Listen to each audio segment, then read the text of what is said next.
आज वडोदरा महानगर पालिका की अतिक्रमण शाखा की टीम मकरपुरा जीआईडीसी पहुंची है और वहां से अवैध अतिक्रमण दूर करवाए गए हैं। दरअसल मकरपुरा जीआईडीसी में गायकवाड़ी कांस मौजूद है, जिसके आसपास झोंपड़े के काफी अवैध अतिक्रमण हो गए थे। तब पालिका की अतिक्रमण शाखा की टीम की ओर से आज इन अतिक्रमणों को दूर करवाया गया है।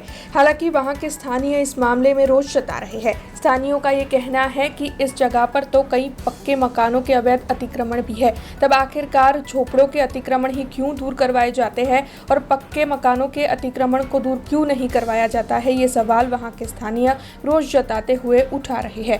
हालांकि आज भाड़ा क्लार्क टीम और पालिका की अतिक्रमण शाखा की टीम की ओर से मकरपुरा जीआईडीसी से झोपड़ों के इन अवैध अतिक्रमणों को दूर करवाया गया है।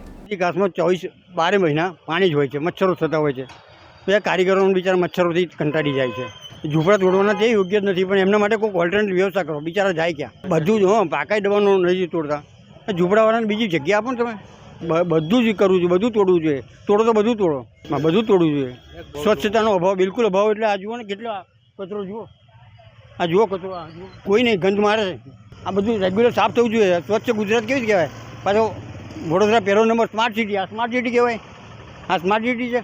આજે વરસાદી ગટરના સાફ કરવાના ભાગરૂપે ગાયકવાડી ચેનલ છે ભૂમિ ચોકડી જોડે એની આજુબાજુના ઝૂંપડા અને હંગામી દબાણો દૂર કરવાની કામગીરી છે। હા, એટલે આવશે પાક્કા દબાણો અમુક જે છે એ ટીડીઓની પરમિશનથી અમારે કરવા પડે, એમની ટીમ સાથે રાખીને કરવા પડે। તો અમે જે રીતે ઇન્સ્ટ્રક્શન મળશે ઉપરથી એ પ્રમાણે જાણ કરશે, તો અમે એ રીતે દબાણ આજે છે ને 15 થી 20 ઝૂંપડે તોડવામાં આવે। हमसे जुड़े रहने के लिए हमारे YouTube चैनल को सब्सक्राइब करें और नई वीडियो की नोटिफिकेशन के लिए बेल आइकॉन को दबाएं।